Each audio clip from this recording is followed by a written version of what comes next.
All right, everyone, good evening. Thank you so much for being here with us this evening. Welcome to our second annual Dronavation, the Kent State UAS experience. This evening, we have a very awesome program planned for you all, and we are very excited to have some super awesome special guests with us this evening. We've done a little sneak peek and everything is super exciting. We're ready to rock and roll. A few housekeeping things before we get started. The question and answer portion of this evening will be during the second half of the program. So if you have any questions that pop up in your mind during the evening, please utilize the Q&A feature. While our keynote is doing his presentation, please put your questions in the Q&A feature and then they will be answered during the second half of the evening. So just a reminder to use the Q&A feature. This event is also for Wings credit. If you are here for your Wings Fast Team credit, please make sure that your name that you are currently logged in as is reflected of your Wings account. That is how we will be able to track and submit your safety team credit to the FAA. If you are feeling excited to be with us again 2 times this week, we will be having another event on Wednesday, November 10th, in honor of the 246th United States Marine Corps birthday. We will be having Lieutenant Colonel retired Stu Couch joining us on campus at Kent State on Wednesday, November 10th, doing a very special reflection of being a Guantanamo prosecutor. So if you've not seen the movie, The Mauritanian, we highly suggest that you view that movie before joining us on Wednesday. If you have Amazon Prime or Hulu Premium, it is available to be streamed on both of those platforms. If you have any questions throughout the remainder of the evening, please utilize the question and answer feature. And I will now give our presentation over to my wonderful colleague and friend, Jason Lorenzen. Thank you so much, Alyssa, for all of your hard work in putting this together, along with you and Liz Porter. I know you do a lot of the behind-the-scene work, so thank you to both of you for helping us put this together. This evening, thank you to all of you for joining us on the Examining UAS Employment Trends in a Post-Pandemic World. And the panel is just absolutely wonderful. It's totally star-studded when we get there. But our biggest star tonight is Dr. Brent Terwilliger. He's Associate Professor of Aeronautics and the Program Coordinator of the Master's of Science Program in Unmanned Systems at Embry-Riddle University. Actually, Embry-Riddle Worldwide Campus, College of Aeronautics. So Dr. Terwilliger earned his PhD in Business Administration, Aviation from North Central University in 2012. He certainly has a lot of experience working with the military, working with the U.S. Postal Service for automated sortation technologies. Love to hear more about that. That just sounds so exciting. And he's a tenured faculty member at Embry-Riddle. He's authored more than 25 peer-reviewed publications. And of course, one of the reasons I asked him is because we use, hopefully you can see this, one of the textbooks he's penned. We use this in our intro class to UASs in part 107, Small Unmanned Aircraft Systems Guide, Exploring Design Operations, Regulations, and Economics. So thank you so much, Brent, for being here with us. I know that we're really excited to have you, and I'm going to turn this over to you now. Thank you so much again. Thank you, Jason. I really appreciate that introduction. I'm going to hopefully share my screen. Hopefully everybody can see that now.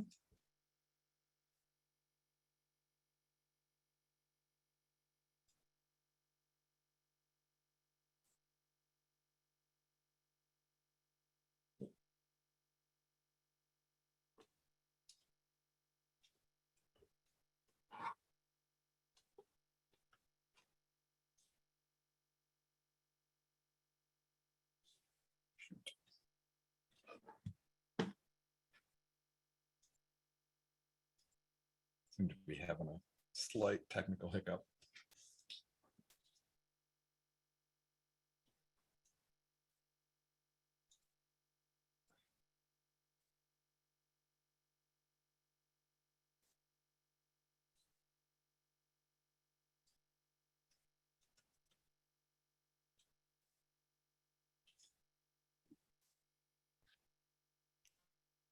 Oh, it was good the way you had it. Sorry.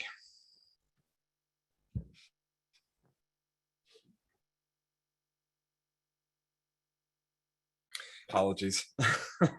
Got a slight. Don't apologize. So as you're attempting to that, so I'll fill the silence. So one of the things I really love about your textbook, Brent, is that it really gives students a whole holistic view of drones, of UASs, and how to use them effectively. So we certainly do train our students in that in the very first intro class, helping them get their Part 107, one of the biggest things. But we really do on the academic side really rely a lot on your textbook. So we thank you for that. Thank you for that contribution to the UAS world. And I know we're going to have a lively discussion, especially with the panel. Bob Tanner from Parallax, Joe Zeese from the governor's office, the advisor to the governor on aerospace, and David Gallagher, head of UAS operations for the Ohio Department of Transportation, which I know this is a very big week for us in Ohio. And I know I'll be going down to Springfield, and hopefully David and Bob, you can tell us a little bit more about that. So that looks perfect, Brent. Excellent. Sorry about that little technical glitch. Looks like we're back to it. So with that, I'm gonna start timing. All right, well, it's been a crazy 18 months. We've seen the start of a global pandemic that's led to a cascade of problems and worries. We've seen our workplace, local businesses, schools, really all aspects of our daily lives thrown into a bit of chaos. The labor market has responded to increased pressure and demand. That's led to the Great Resignation. Our global logistics supply chain has started to crack and strain, and we've begun seeing the economic impact of the slowed, if not altogether halted, production of consumer electronics, including consumer drone platforms, batteries, sensors, different contributing technology. Yet despite all these setbacks and issues, there has been some good news out of all this, if not really good news, which has begun playing out in the UAS job market. Last week, we saw the $1.2 trillion infrastructure bill passed.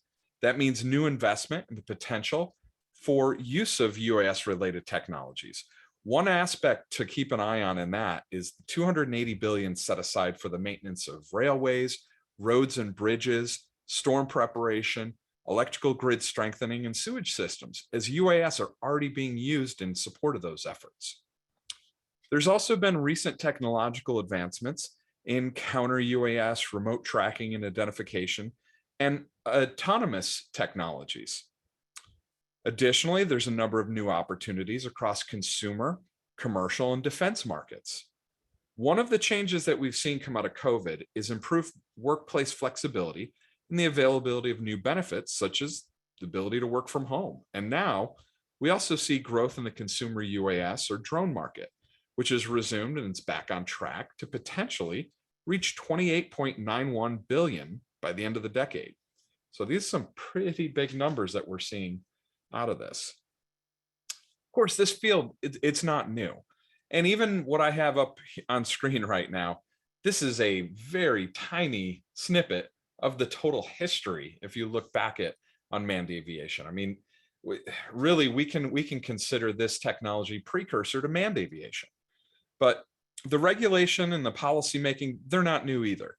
It's really helped to shepherd and guide our progress.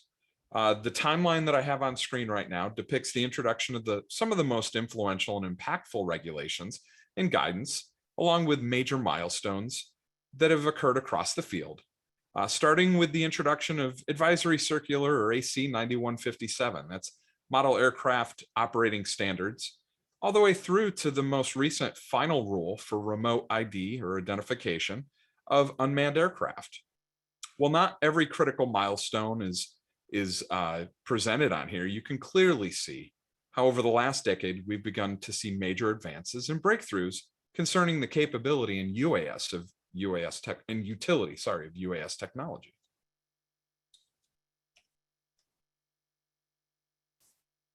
So as we look at this field, it's important for us to start with some background concerning unmanned systems, including UAS, but it's really what we need to look at is the effect that they're having across aviation and emerging technology areas. The technology is helping us to dramatically change how organizations apply resources, especially within government agencies, nonprofit corporations, academia, and companies, which are increasingly using the technology because of its lower price point, its accessibility, and its easy use. UAS or drones are supporting the realization of improved efficiency, expanded capability, and heightened reliability within the organizations. Accordingly, we're seeing an increased use of civil application and the development of supporting use cases. The Federal Aviation Administration has defined the following categories for the most common uses of UAS: research and development and training and education, event filming, industrial, utility, and environmental projects, real estate, construction, agriculture, press and media, and state or local emergency services. Of course, the applications, they don't stop here. They continue to evolve and grow based on technological advancement and creative thinking on part of the user base. These developments are just one of the facets that are influencing the availability and sustainability of employment opportunities across this field. The increasing utility of really now uncrewed systems and the subsequent operational growth that's occurring is in response to a number of contributing factors: the maturation of the technology, the refinement of operational management and permissible use, such as beyond visual line of sight, nighttime operations, and flight in more dense urban environments. The development of innovative and novel concepts, such as offshore delivery, disease monitoring and control, and commercial aircraft inspection. Those are really helping to drive this field forward. Demonstrated capability improvements, including the ability for some platforms to remain aloft for days. Enhanced supportability, especially for established product lines with large volume and an active and engaged user community. The availability of specialized education and training options from private companies, colleges and universities, and even at the K-12 levels through STEM coursework. And then the repositioning or alignment of resources within an organization to match up subject matter experts and operators to those with exhibited need. Subsequently, the increased use and utility of uncrewed systems is leading to notable employment growth. This growth is driven by diversification of use, technological advancements, regulatory changes, economic development and investment, and the widespread adoption and availability of the technology. I mean, think of this. You can walk into many big box stores today and buy a consumer grade UAS. One of the more telling observations comes from the FAA, who as of a week ago identified that there are 251,322 Part 107 certified remote pilots able to operate small UAS in the US National Airspace System. That represents more than double the numbers from February 2020. The FAA further expects this number to grow to almost 350,000 by 2023. This also leads to a notable increase in the number of remote pilots who will potentially be exploring formal education and training options.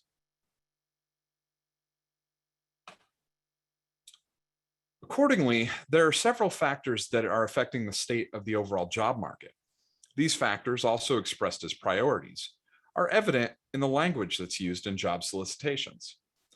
They tend to reflect changes in the workforce, working environment, and the expectations associated with a role.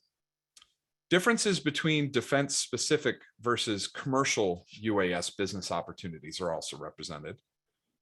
There's a notable increase in multidisciplinary capabilities and cross-domain knowledge need, especially for manned and unmanned teaming or coordination.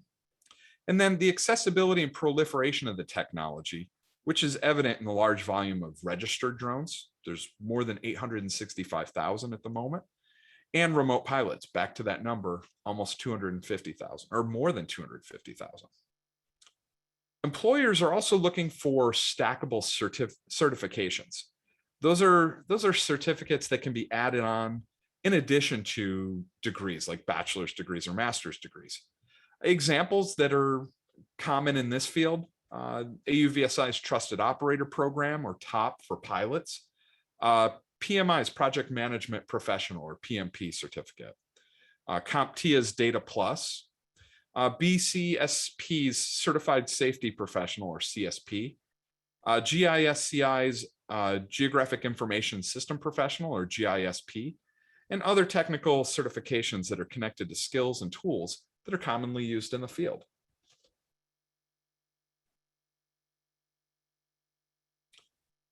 There are also a variety of industries that have begun or continue to innovatively incorporate UAS technologies into their organizations.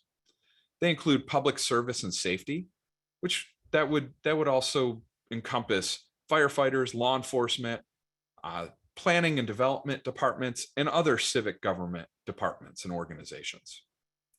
Construction and land development, such as you might see in planning and engineering departments or firms. Natural resource management, such as associated with mining, logging, fishing. Real estate, which would include commercial and residential. Multimedia and entertainment, and that would include filming, advertisement, and aerial photography. News gathering, and then service providers such as insurance carriers, telecommunications providers, and weather forecasters even. Transportation and shipping. Energy, which would include inspection of infrastructure that supports production, storage, and transmission. And then agriculture, which would include livestock management, growers, and processors. The reach of this technology can be felt far and wide, with new users subsequently benefiting from the use of drones growing daily.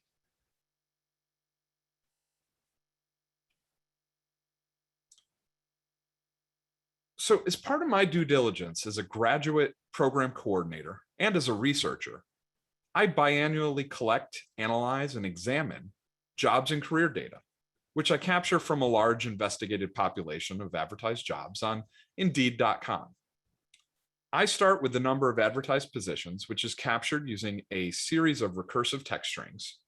These strings are used to locate positions that relate to an operational domain or related unmanned system technology, including those that are specific to air and space, such as UAS, space-based probes, orbital resupply systems, things of that nature.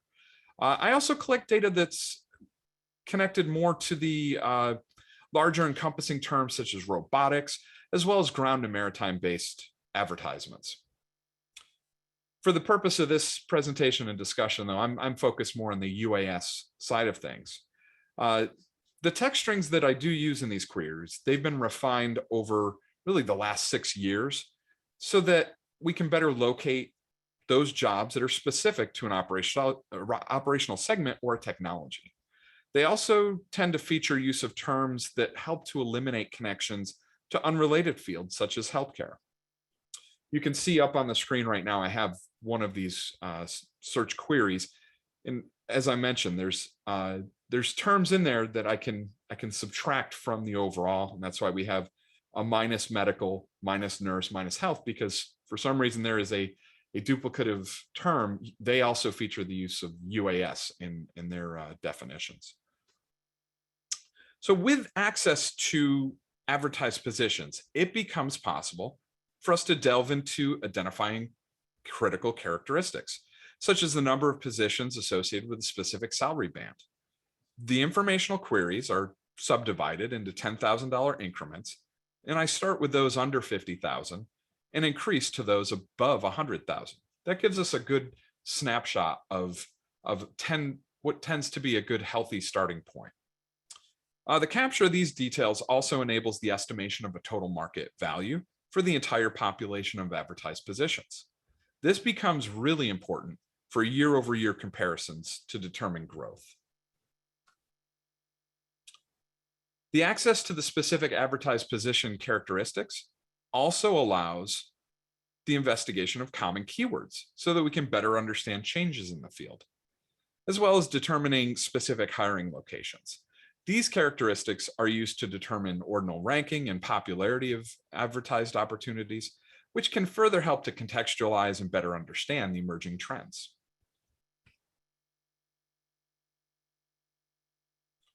So once we have this data, how do we use it? What use is it? How can it make your life better? And that's really the critical thing to focus on here. By researching job types early, students can better understand typical expectations and requirements, especially as they relate to specific categories of jobs. This can help you to narrow down your search and focus your professional preparation. Accordingly, you need to consider your skills, your experience, your education, as well as your personal interests prior to starting any training, education, career development, or even employment pursuits. As you start this, think about what might currently be missing. Can you learn certain skills on the job, or do you need to seek out additional opportunities to acquire specific knowledge or skills? What resources can you access to build experience or to gain critical knowledge? Who might be able to help you examine, consider, and better prepare for specific jobs? Maybe it's a teacher, a past coworker, or even a friend. And think about how you might be able to apply your personal hobbies and interests into a professional experience. That would help you maintain motivation, even when the process might become difficult or arduous. And that will happen. You will run into professional barriers or roadblocks or just stumbling points. And having that connection, having that motivation, having that personal drive and interest can help you persevere. Start the process early. Develop a job search and review strategy so that you can bring experience into your classroom activities. That can provide you an opportunity to focus your papers on areas you want to work. It'll help you to practice and refine your skills while also creating a shareable portfolio of work. By developing a structured approach to searching and reviewing jobs, you can establish and support your goals. It'll guide your selection of further educational options, such as a master's or those professional certifications that I previously mentioned. It can help you to identify and complete topical classwork, and it'll better support personal development and growth going forward. The single most important recommendation I can make to you is to differentiate yourself, to distinguish yourself from everyone else. Whether you can tout your ability to do the task smarter, faster, more affordably, you need to be able to show your potential employer why you are the best candidate to be considered. So now that I've assigned you all some homework, I'll get into why it's important for you to differentiate yourself from the rest of the field. Based on the data that I captured just a couple of weeks ago in mid-October, I can confirm the overall unmanned system related job market continues to grow.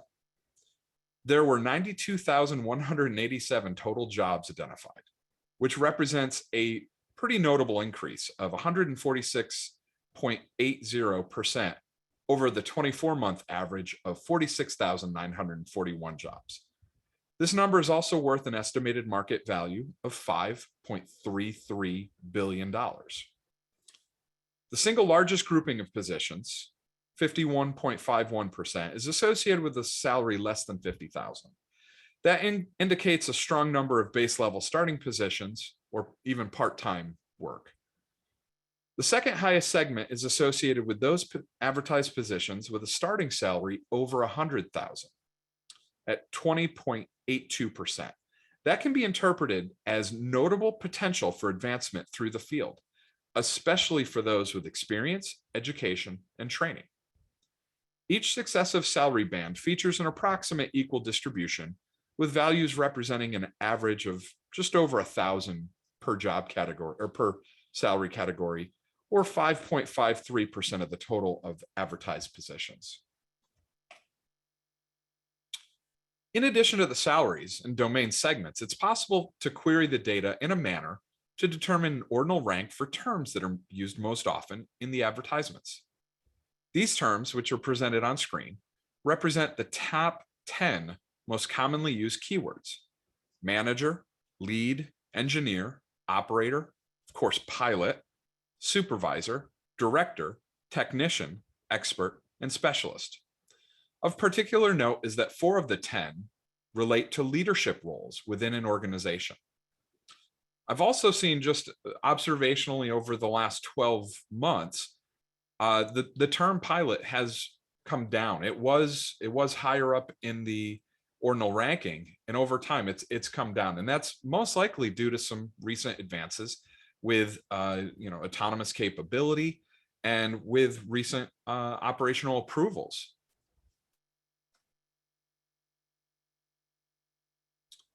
So there are also several major categories of opportunity that are associated with the growth and sustainment of this field.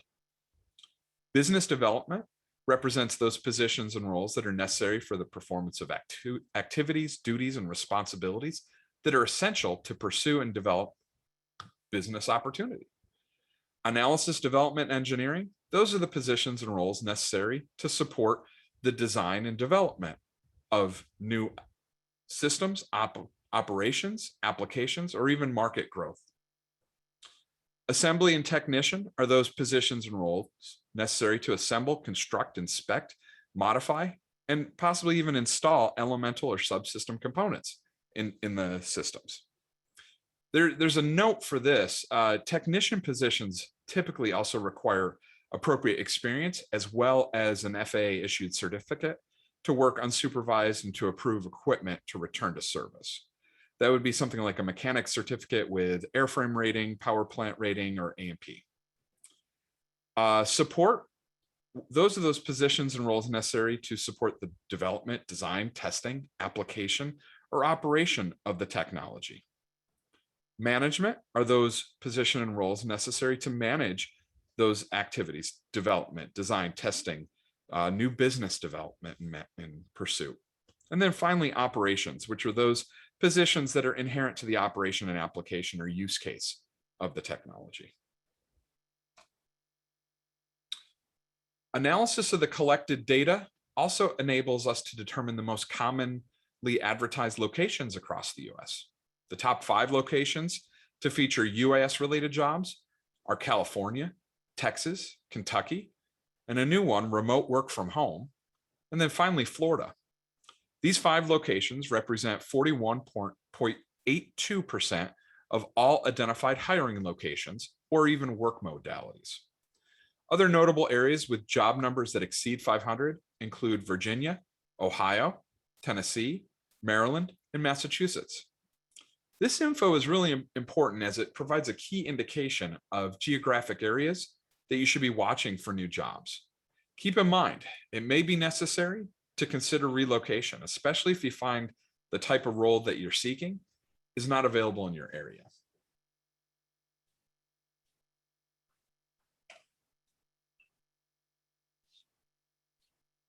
Another key takeaway from the examining the population is identifying those who are commonly looking for new employees. The next 2 slides present a list of common employers who've sought out UAS-related employees over the last 24 months. They include federal government agencies and organizations, such as DARPA, the FAA, and NASA, as well as private companies.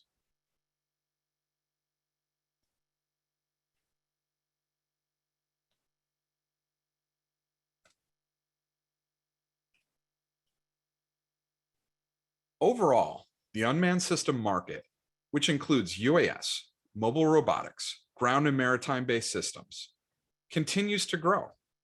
The total number of advertised positions has increased by 146.80% over the average of previously collected totals. There are now 54,835 additional positions advertised. The calculated market value has also increased by 137.92% from an average of 2.732 billion to 5.33 billion. Positions associated with salaries up to 50,000 represent more than 50% of the total advertised opportunities. Those over 70,000 represent 42.92%, and those over 100,000 represent 26.21%. An interesting development is the introduction of the new remote work from home options. Those are due in large part due to COVID. It's provided new opportunity though, even though it might result in you not being co-located with colleagues in a common office. It is a trend that I have been tracking since it first started showing up in much smaller numbers in 2019, but it's really been over the last 6 months that we've seen the option dramatically increase. In this case to 6,557 advertised positions. That represents a staggering 2,136.36% increase over the 24-month average of 1,337. Some employers have also begun to specifically classify whether jobs are temporarily remote due to COVID. There are 2,802 such positions, and that represents 42.78% of all the remote work options. Those positions can be expected to revert to a conventional location once the pandemic begins to abate. UAS-specific options, including unmanned or remotely piloted aircraft, aerial systems, or drones, they're also exhibiting notable employment trends. As I previously mentioned, we've seen notable growth there of over 104%. 3 of the most commonly advertised keywords in that category have been directly associated with leadership, manager, leads, and supervisor. Positions with the salaries up to 50,000 represent almost 50% of the total advertised opportunity. Those over 70 represent more than 35% of the opportunity, and those over 100,000 represent more than 20% of the total opportunities. Those numbers are fairly consistent from what I saw for the entire population. So as you can see, despite downward economic trends in other segments of US national employment opportunities associated with uncrewed systems, including all categories such as UAS, mobile robotics, ground-based and maritime-based technologies, they continue to increase. With increases in salary segment, we see, especially those at the entry level up to 50,000, the market supports long-term career progression. It indicates a healthy and sustainable market.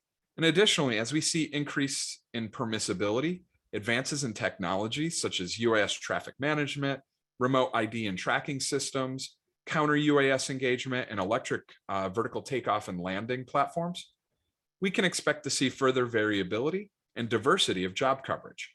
However you look at this field, it is exciting to see the myriad of opportunities that have begun to appear. Staying informed and up to date in the developments in the field is essential to success. There's a number of factors that continue to influence the direction of the field. For example, on-demand additive layer manufacturing and other advanced manufacturing processes, more intuitive, integrative, and complementary ecosystem development, which will lead to better support for fleet and employee management, support services such as maintenance and repair, weather and operational environment condition reporting, flight planning and operational clearances, long-term waivers and insurance, data management, storage and access, and then next-gen system evaluation and acquisition. We also see the need for connection to unmanned system commercial space operations. There's a clear connection there for pass-through of experience.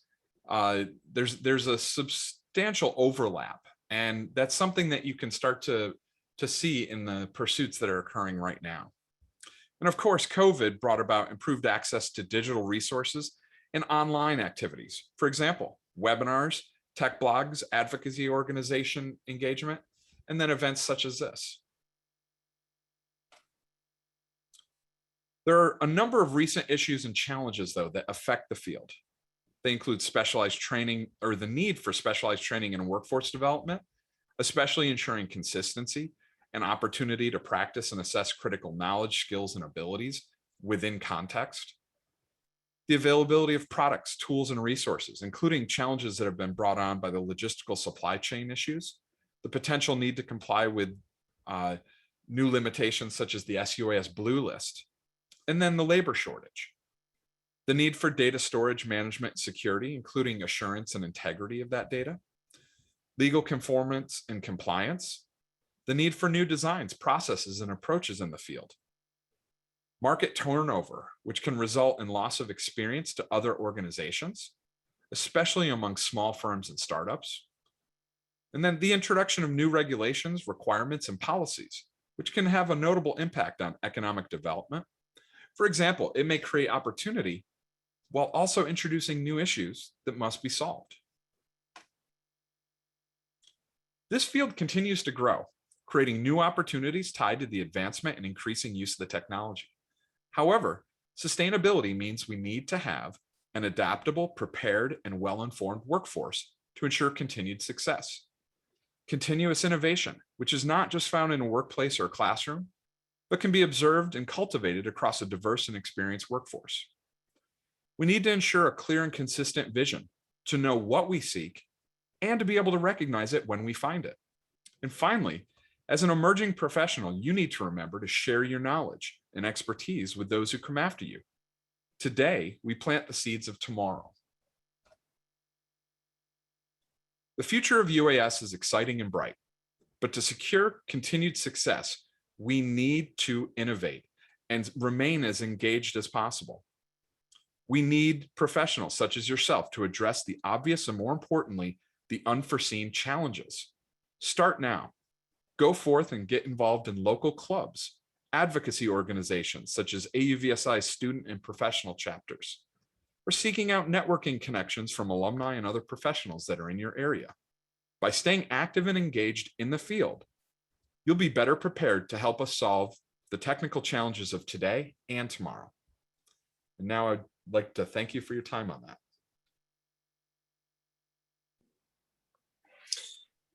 And thank you so much, Brent, for the wonderful, wonderful presentation. Just a lot of neat and interesting statistics and data, stuff to hopefully make all of our students, both in the worldwide campus and at Kent, think about how bright the future is. And I love how you say it's up to us to also share that knowledge, those of us who gain it, with the next generation. So thank you again for that. Please do stay on, everyone, because now the fun part comes in, which I'm going to hand this over to Charlie Morgenstein. He's another Floridian, one of my close colleagues from the Florida Bar, who actually got me very involved with the Florida Aviation Law Committee, encouraged me and mentored me, and again, really encouraged me to take the board certification examination. After a lengthy peer review and a grueling bar exam, I was able to join the 46 attorneys, and Charlie is certainly one of the leaders in that. But Charlie is also a former adjunct professor of aviation law at Lynn University, which I didn't know was called the Burton D. Morgan School of Aeronautics, which Charlie has a huge connection with the Hudson area here in Ohio. Not sure if you knew that, but you got your Juris Doctorate, University of Miami in 1980. Certainly been very involved with the Florida Bar since 1980. You've certainly done a lot of excellent work in aviation. So you're going to be our moderator, and I'll turn this over to you, Charlie. Thank you again so much. And thank you, Brent. Well, thank you, Jason. I appreciate it. And to your students, I apologize for anything I might have done that's caused Jason to say more. They asked me to say what my relationship to the drone industry is, and for the most part, I drone on about things. That's about it. But now in my practice, I don't do much yet, but I've been getting very involved in some of the autonomous aviation and electric alternative vehicles. So I'm really looking to move my practice in that direction.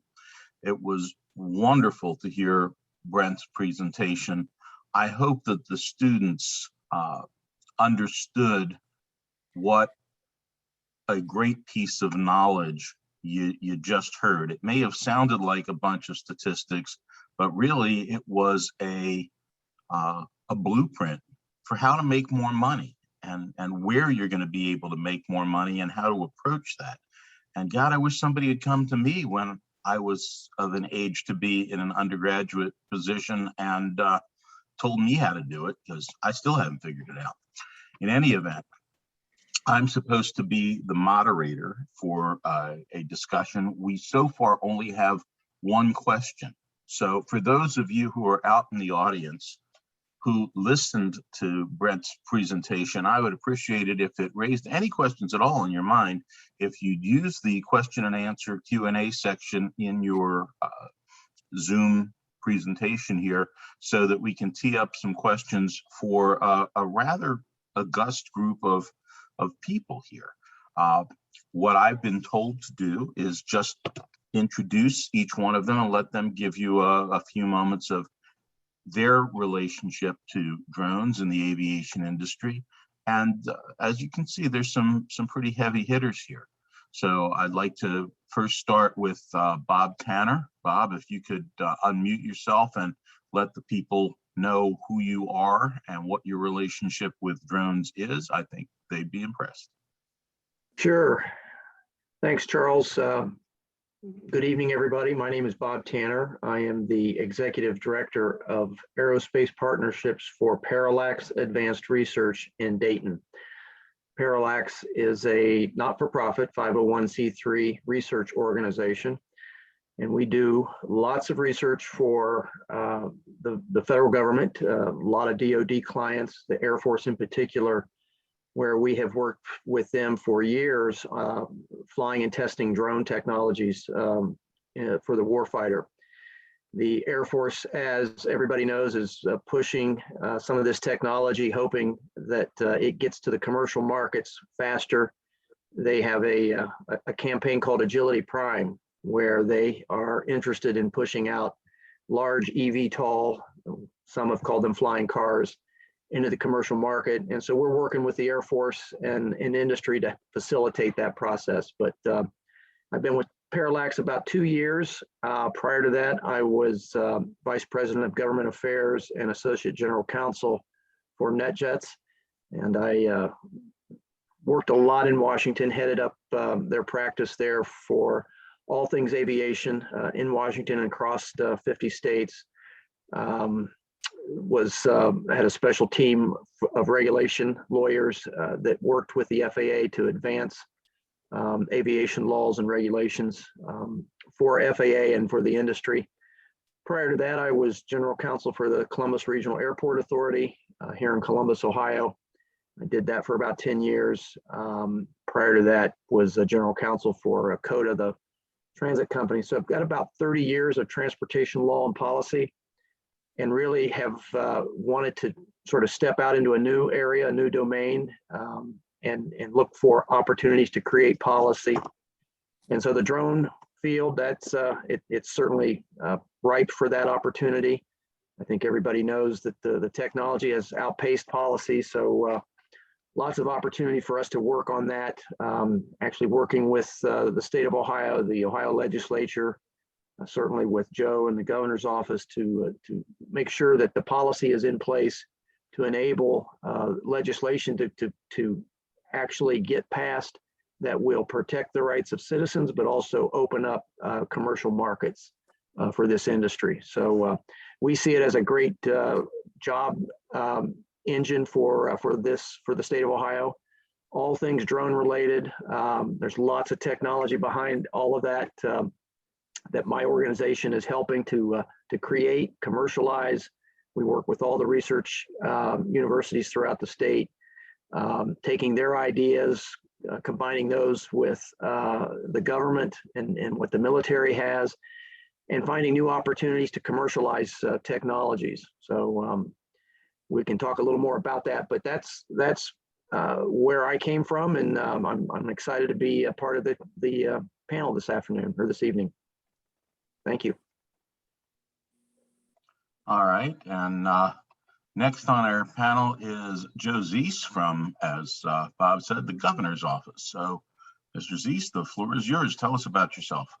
Thanks, Charlie, and it's certainly a pleasure to be here with you this evening. So, yeah, as Charlie mentioned, I'm the governor's aerospace and defense advisor. I've been doing that for about 3 years, and really, I think it's key that we reflect on Ohio's strategy, and really, it's to be focused on what are the two transformational elements of aerospace today, and they exist at opposite ends of the spectrum. One is hypersonics; it's the high end of the spectrum. It's the high speed, the highly technical area in a lot of ways. The other is the uninhabited aeronautical systems, the drones, right? It's every person's aviation. It's a post-World War II dream that one can use aviation to one's benefit in an individual manner. So those exist at the opposite ends of the dynamic spectrum. And it's one where Ohio wants to play a leading edge, and the governor really is excited about the technologies, the opportunities, the employment opportunities, the workforce that exists within that element that we're talking about tonight. It's very, very fascinating. Just by way of background, I think, drones and these type of systems has really pervaded my career for about the last 20 years. That's how influential I think drones are in today's society. I spent 26 years in the Air Force, and the latter 20 in flight tests. I'm a 1987 graduate of the Air Force Test Pilot School. So I flew the F-111, F-15, F-4, B-2 in flight test. And I served at Edwards Air Force Base, Holloman, Eglin Air Force Base. Notably, Holloman, back in 2002, 2003, we were doing some landmark work in some of the first sense and avoid technologies for UAVs, for drones, over White Sands Missile Range. Very, very fascinating. I culminated my Air Force career as the test wing commander at Eglin Air Force Base. And again, the whole idea of UAVs, of drones being pervasive in both the military and civilian areas of technology and of aerospace. Very, very fascinating. Worked as a nonprofit executive vice president for 6 years in economic development, aerospace and defense. Again, working with Bob, with Dave on the panel as well in Ohio UAS business attraction. I was fortunate enough to go to law school, Charlie, as well, and member of the Ohio bar, and with the goal actually to practice aviation and drone law. For those of you who are interested, and Brent gave a tremendous background on jobs in the UAS and the drone industry. One area is clearly law, pervades every area of the law, from property rights to constitutional law, to regulatory, to personal trespass. It's absolutely incredible. And so there was so much with that practice law for several years, and building the drone law practice in the firm. Was asked to join the governor's office to work his aerospace and defense, which exists at a broader area. But I do 4 things for the governor. First is preserve, protect, defend, and expand Ohio's aerospace and defense federal installations. That includes NASA as well as the military installations. Number 2 is increase the research synergies and portfolios of Ohio's national level laboratories, both NASA Glenn, the Air Force Research Laboratory, and the underlying university network that exists in aerospace in Ohio. Number 3 is to work with Jobs Ohio to aggressively attract mission and industry to Ohio. And the 4th part is to work to develop a workforce, both university educated, career tech center trained, and STEM pipelines to support pillars 1, 2, and 3 that I just described. So it's very, very fascinating. Looking forward to the questions, the opportunities to get in a dialogue about drones, about urban air mobility, advanced air mobility, and the implications of that, both technologically, to society, to the workforce. So thanks very much there, Charlie. All righty, Joe. Thank you very much. I appreciate it. And last but not least, David Gallagher. Dave, tell us about yourself. Hello, everyone here. I'm going to try to pull up a couple slides here, maybe to help kind of show what we do a little bit here, if I can figure this out here. Give me 1 second here. Let's see here.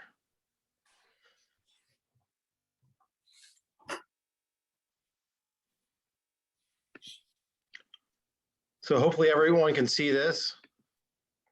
So I'm the flight operations manager for the Ohio UAS Center. We are a division of the Ohio Department of Transportation under Fly Ohio and Drive Ohio, which Drive Ohio is our autonomous vehicle division and Fly Ohio is our autonomous air vehicle division.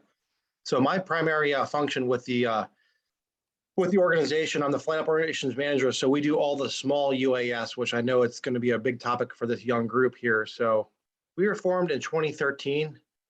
And our primary function is to support and conduct operations for the Ohio Department of Transportation. We develop UAS policies and procedures. We're cutting new ground here. This is a whole new industry. So a lot of things have to be developed with privacy policy. I worked with Joe Zeese early on about this and just how we operate this new technology in the national airspace system. We also have a lot of contractors that help build and develop our roads, maintain our transportation infrastructure. They're starting to use this technology as well over our projects. So we review all those projects and flight operations when they come in. We're also a external resource for the state of Ohio. So we work with a lot of other state agencies, Ohio Department of Natural Resources, Ohio EPA, Ohio Department of Agriculture, Ohio Department of Workers' Compensation, just to name a few, a lot of state, local municipalities as well. I'll just flip through a couple of slides here, just to give you kind of idea what we do here. So why do we use this technology for the Ohio Department of Transportation? Well, the Ohio Department of Transportation was tasked with maintaining and building our transportation infrastructure on the ground. So we use this technology to do that. So quite frankly, it increases efficiency and it increases safety. So you can see here, this is at the Veteran City Skyway Bridge in Toledo. Typically, we have folks that go up there and climb the spire. A couple years ago, we had a bolt that cracked off the top of it, hit a couple glass panels on the way down. So we're able to send a small UAS up there to see the severity of the damage. So we were able to determine without sending up folks up there to climb it, that it wasn't that big of a deal. So over the last couple of years, we've had a really breakout couple years. So this year in 2021, we're sitting at 2,035 flight operations, or total flights in 656 operations. And we started keeping track about 2018 with an online software company. So we've had over 5,690 flights and over 1,600 operations currently. So just kind of give you an idea what we do at the Ohio Department of Transportation. We do aerial photography and GIS, exterior and interior inspections. We do construction monitoring. We do traffic monitoring. We do natural disaster and emergency management efforts. We do communications and promotional videos. We also do a lot of stuff in the work zone. We're just finishing up construction season here. So we're getting photos and videos almost on a daily basis. So I'll just flip through a couple slides here to give you guys an idea before we begin our panel here of a lot of the stuff we do doing data capture. Construction, road widening, rubblizer, new construction projects. Traffic monitoring is a huge one. So you can see the technology here. The UAS gets up over the traffic here. We can see there's 3 lights here. We found out those weren't timed properly. Traffic hotspots, I always say, if it looks like a spaghetti bowl, we're taking a look at it. School zones, so naturally during school times in the morning and afternoon, there's a lot of traffic. So we go to about 10 to 15 different school zones during the year. It's usually we find out that the lights aren't timed very correctly. So we'll take our folks out there, do some measurements, get some data, work with local law enforcement if they need to, and change the lights and get the local law enforcement. Mass vaccination site was a big one this year. We had the NFL draft at the same time, so a lot of traffic. Just kind of gives you an idea what we're doing. More advanced traffic analysis here. This technology actually counts and classifies the vehicles on the road, which is big for what we do at the Ohio Department of Transportation. Milestone box, it streams automatically into our pole camera system. Everyone's familiar with our ODOT cameras. We can stream our drone videos right into there. Emergency management, tornadoes, flooding, rock slides, landslides, which are different. Bridge inspection is huge. I'll kind of stop there because I know I'm running out of time here, but that's kind of what we're doing to the state of Ohio. I didn't even scratch the surface on our unmanned, our urban air mobility projects, where we're probably going to be talking about a little more here. So I'll cut it off there just for the interest of time here. All right, well, thank you very much. The students have risen to the challenge, and we have a number of great questions, some greater than others. You know who I'm talking about. All right, so originally I had seen this as basically, okay, let's talk about what's happening in Ohio and the law and all, but these questions are better than that. So I'm going to start off with one from Mackenzie Kramer that just came through a little while ago. And come on, there it is. Well, she's got two of them in here. I like this one now. How do you see legislation changing in the future to enable drone operation over private property? People are scared of drones and are protective of their privacy. Many are against operations above their homes, yet the airspace system allows airplanes to fly over houses, and it is considered, probably says normal. There it is. I can't see where the rest of it went. I'm going to say normal. There's the rest of the thing. So I cannot see the rest of that. There's just like a quotation mark, and I apologize, Mackenzie. I'm not sure what happened there. Charles, it's asking how legislation will determine up to what altitude is property of a homeowner. Okay, I saw that. And she's got another one here, setbacks for the industry. Okay, so let's get into it. There's a lot to unpack in the question, particularly that people are scared of drones and jealous of their privacy, as well as the legislation for altitudes. So I'm going to throw it open to whomever here wishes to take the first shot at it. I think that's a good lead-in question on this whole field, and also to what extent local legislation can change any of this, or whether it all has to be done at the federal level. Who wants to chime in? But Charlie, I'll start that discussion if you'd like. Because you're right. I mean, there's a lot to unpack in that. The first piece is really public acceptance of drones. I mean, it's almost the words create a different impression. UAV, positive. Drone, not so.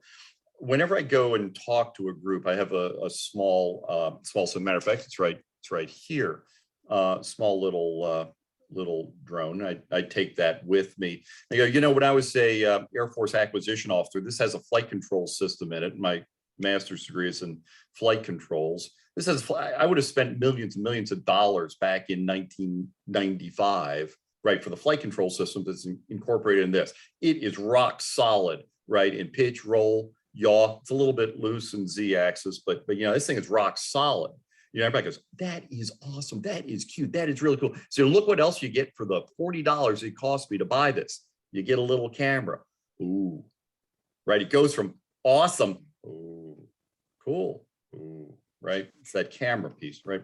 And that's wrapped up in privacy. It's wrapped up in the idea of surveillance of one's person and trespass onto one's property. Mackenzie asks a very key question, and I think it goes actually to some of the very, very basic law that's out there. And the question is, how high is your personal airspace? Seminal case, US v. Cosby says you own the airspace as high as you can use it. Ill-defined as that is. And so the question, what is really the top of your airspace that is your personal, your property that can be invaded upon, is an open question. And it has been an open question since Cosby, which was a post-World War II Supreme Court case. There's another case, it's Serralo versus California, another Supreme Court case, ultimately, that said that you can surveil from the public airways. And that defined as approximately 2,000 feet, right? So you got a bounds right there. Your airspace is as high as you can use it, but you know, traveling in the public airways, you can look down into someone's property. It's public, it's the standard from a public space, you can look into private property, so long as it's eyes and not infrared type sensors. Fascinating. The answer, because is yet to be determined. It's probably not so much legislation as it is established case law as one goes through the courts with cases of trespass and property rights. What's very, very interesting in this is if you take a look at the FAA website on UAVs and control of the airspace, it actually emanates from what is an interesting case and an administrative subpoena argument, the Hogwarts, but the FAA controls the airspace down to the grass top, which begs the question in reference to Serralo and Hogwarts, or in Serralo and Cosby, where is the fundamental federal navigable airspace as it pertains to drones? Again, those are open legal questions that have to be resolved through the courts. So it is a very, very timely question. It's a very interesting question.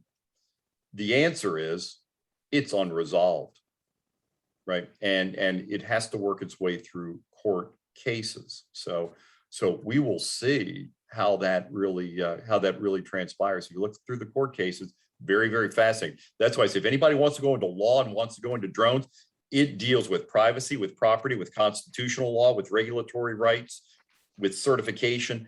Every aspect of the law is encompassed in drones. That doesn't answer your question to the degree of specificity you want, but I think that's the start. Is this is a wide open question and area. Anybody want to add to that? Bob, perhaps? Brent? Yeah. Oh, I just wanted to chime in with a couple things and clear explanation. I am not a lawyer or a legal expert. That being said, I do want to point to a couple things. 72 FR 6689 that came out in 2007.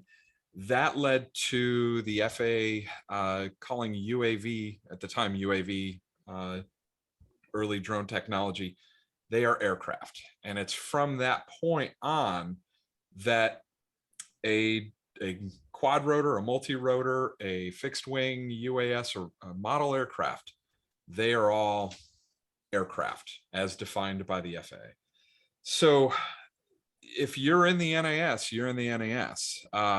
The problem, and I think this is where Joe was kind of getting into, this is something that I have my students look at from an operational perspective. Where state and local can definitively weighed in on this is they can pass trespass requirements, and you have to maintain, at the moment, you have to maintain visual line of sight. So you can only go so far from that aircraft and operate it unless you have a certificate of waiver from the FAA, an exemption from Part 107 to allow beyond visual line of sight that would allow you to fly in the NAS outside of your field of view and across over someone's private property. But once again, they don't necessarily own that airspace. And this is something that I really appreciate that Joe brought up. Is it's an unresolved problem that is only going to be compounded until it comes to the courts. And that's the notion of preemption. This is one of the things that I worry about as we see state and local laws and regulations passed. They're wading into something that they wouldn't do with manned aviation. And I wonder when that tipping point is going to occur. So long story short, drones, unmanned aircraft, remotely piloted aircraft, they are considered formally aircraft. And so they're subject to the same laws and regulations and CFRs, really Code of Federal Regulation, that all aircraft are. Bob, David, anything to add to those? I'll make a point. Joe did a nice job of giving us an overview or synopsis of the law and the framework there, and it is undecided. In fact, I think everyone, the regulators, commercial operators, everyone is waiting for public perception to develop. In fact, Ohio is part of the national Grand Challenge, the NASA Grand Challenge. And what we've learned there's a particular focus area that Ohio and ODOT won, and that's the focus area around community engagement. Community engagement, the FAA and NASA has said, is as important as the technology, as the safety. And so they are charging states, and we're one of them, with figuring out how can you educate the community, how do you build public support, what is public perception, how can you get the right information out there about how safe these vehicles are. I think until there's more use cases and more information out there where the public gets to see, touch, feel, watch these vehicles, these aircraft operate, I think the regulators and the policymakers are going to be probably keeping their cards close to the vest. I mean, it is, there's no magic wand that can be waved and all of the jurisdictional issues settled. It's going to take probably a number of years for that to all occur through the normal adjudication and for jurisprudence to develop in this area. But I think the public perception, as the question was raised, is crucial to all of that.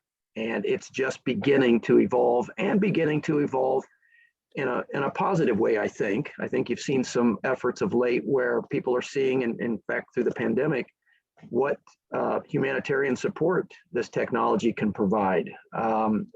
First responders are using these technologies, saving lives. In fact, we were working on a demonstration here in a suburb of Columbus to have a flight of an eVTOL vehicle go over a car in a pond. We were staging this entire thing in order to grab data and send it back to headquarters.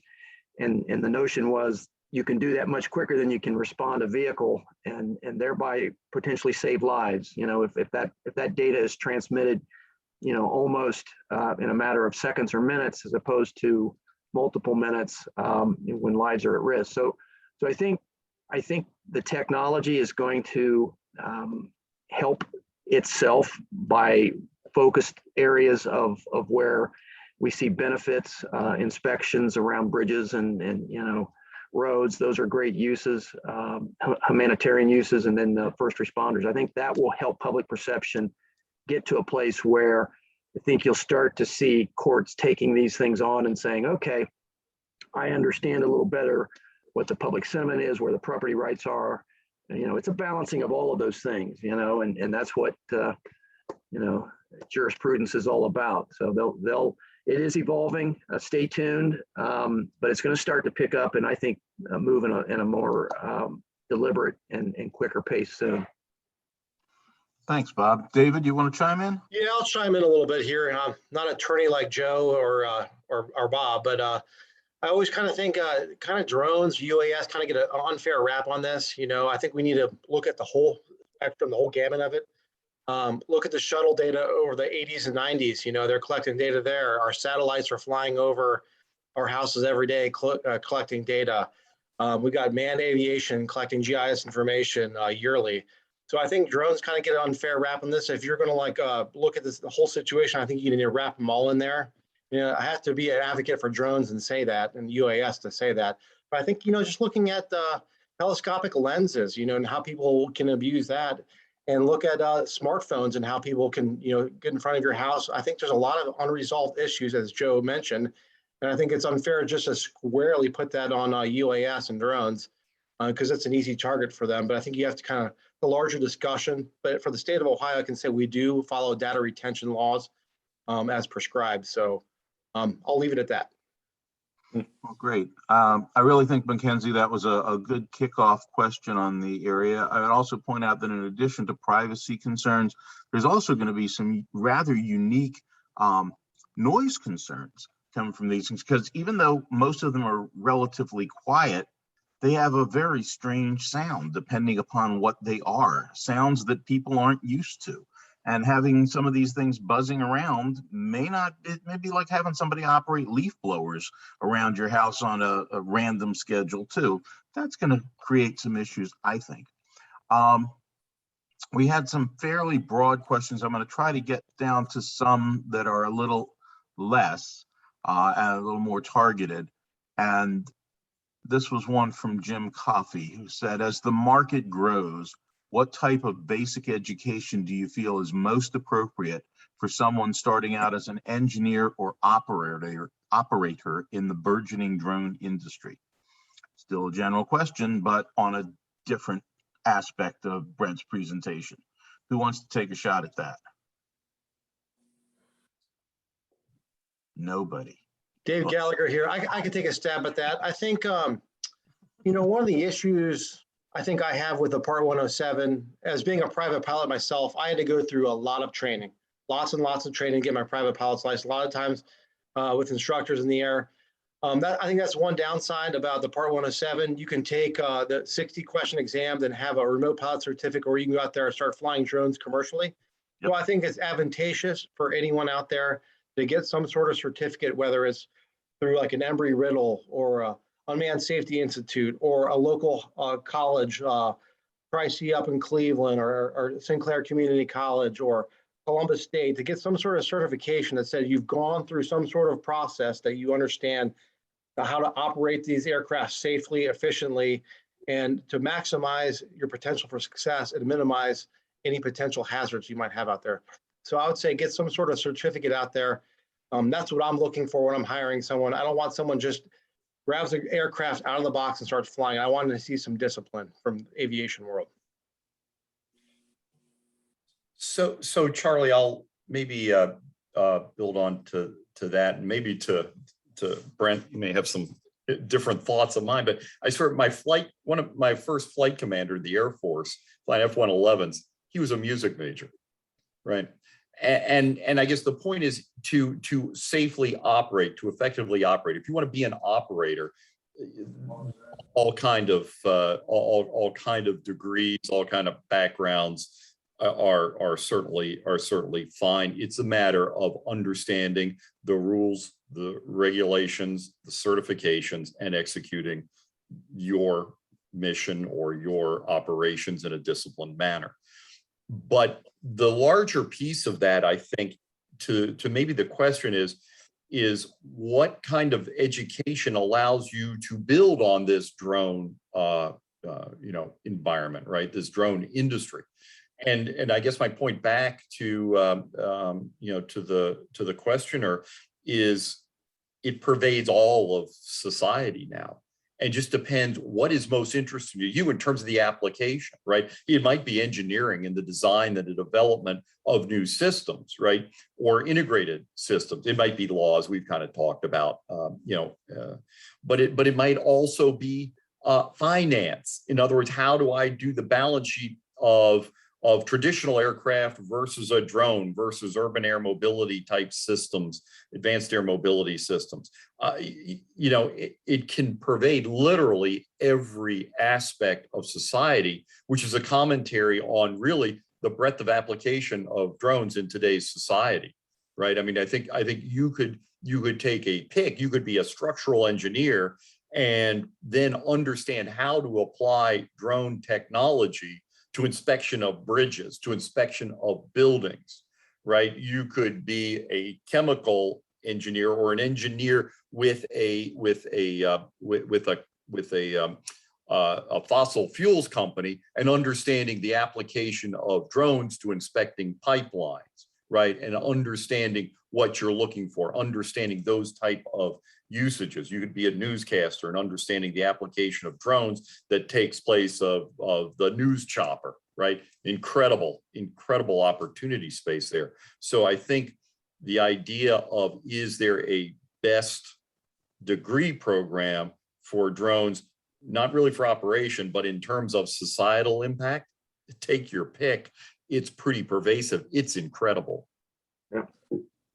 I would add to that, Joe's spot on. I mean, it does touch, this technology touches every facet of every industry.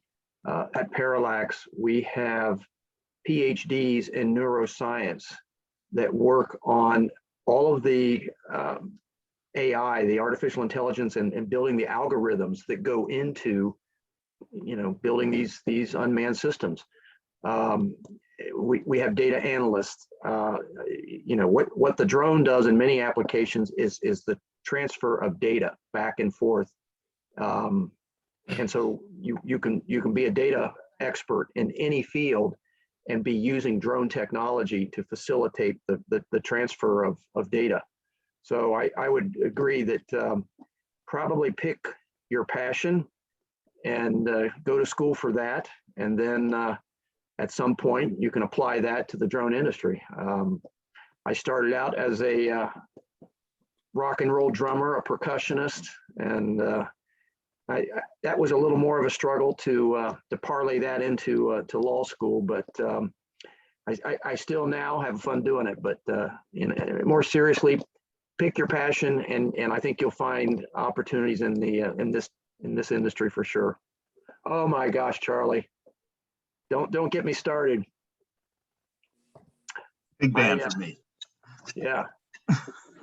Hey, Charlie, if I could add to what Bob just said, at the Ohio Department of Transportation, we have found it's a lot easier to train a bridge inspector to be a drone pilot than it is to train a drone pilot to be a UAS, or for a drone pilot to be a bridge inspector. So we're really seeing like the folks that are really honed in their craft, they can use this as another tool in the toolbox. And so I would echo what Bob just said. I agree with that. Fantastic. We do have a question specifically for you, David. I was going to jump in. Brent, you're going to jump in? Okay. Yeah, just real quick. I definitely agree with everyone on the widespread applicability and connection to this. And what I want to just throw out there is, when we put together our master's degree, it was with that exact philosophy in place that the folks that are going to be interested in this technology, especially at the graduate level, they're going to be coming in from a very diverse background, geology, aerospace engineering, systems engineering,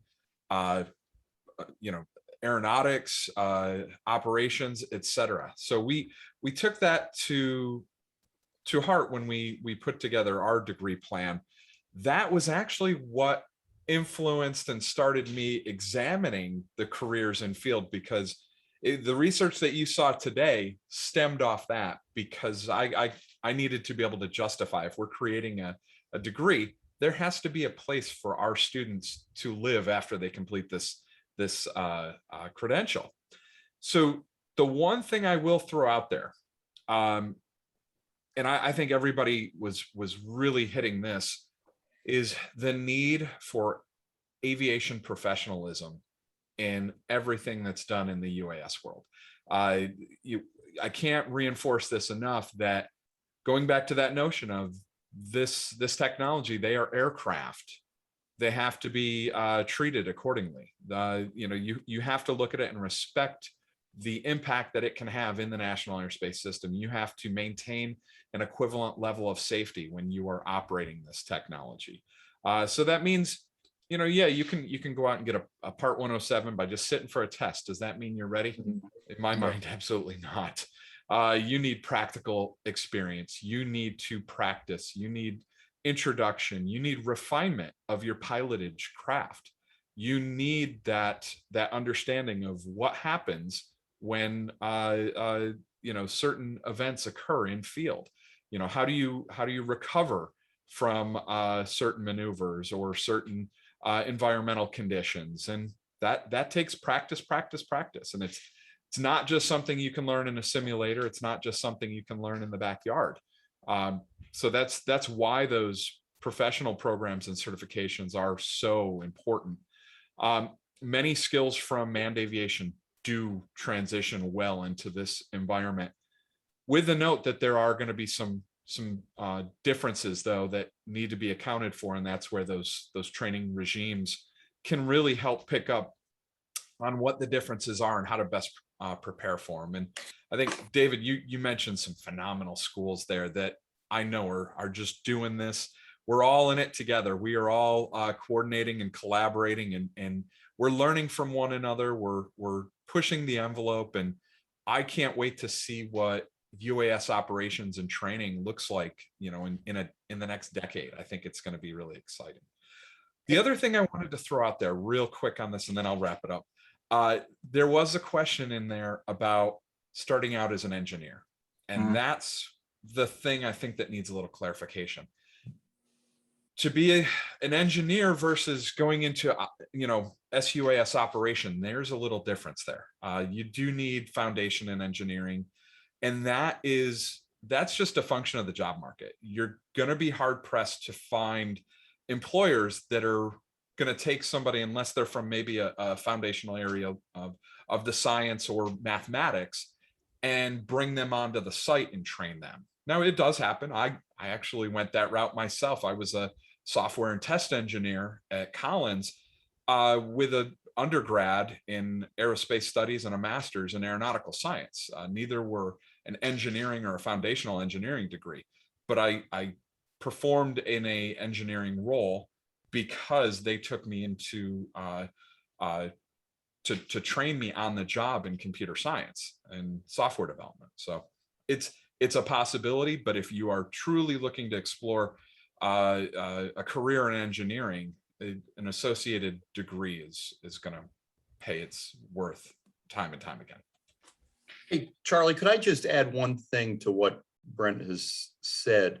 And maybe it's addressed to the Kent State students, but you all are in an absolutely amazing spot with the Kent State program. I mean, between your nationally recognized aviation piece, the UAS piece, the engineering school, but also nationally recognized for air traffic control work. So the idea that you're a place where there is so much integration, right, of these specific disciplines, that's a tremendous setup for this, for both this industry, but also for your personal development as well. So I just wanted for the folks who are here, realize what you got here. That's a tremendous asset that that exists at Kent State. So back over to you all. Thanks. And I'm glad somebody finally mentioned the sponsor of our program today. It's good for Kent State. Everybody say Kent State.